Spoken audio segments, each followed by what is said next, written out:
Hello and welcome to the first episode of What's the Frame. This is where we take you behind some of our favourite images that we've captured and explain to you why we captured them in the way that we did. Miru is a visual agency that specialises in construction and real estate, so we work a lot with architectural projects as well as large-scale construction projects.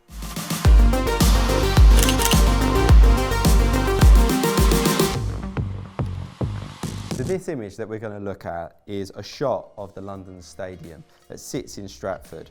The reason why I like this shot so much is that there's a real contrast with the colours and the scene around it as a whole. And I'm going to talk you through sort of what I looked at when I took this picture and how I generally attack images like this from a drone.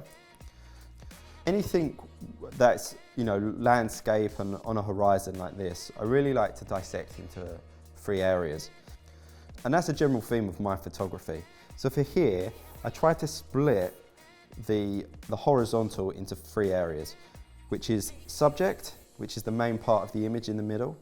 And then if you've got a nice bit of sky, this gives us a bit of color. And then the foreground.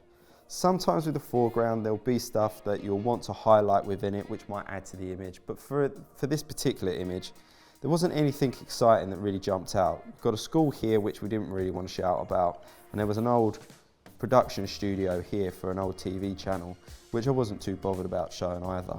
So the 2 main elements of this picture are of course the subject, as I said, which is centered.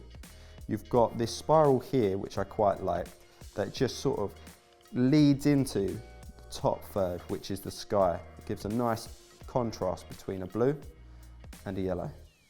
So overall, what I'm looking at is trying to get the sun in. So it's got the sky, so there's a bit of dynamic range within the image, the color contrast, and also the main subject. And that is what I tried to capture within this image.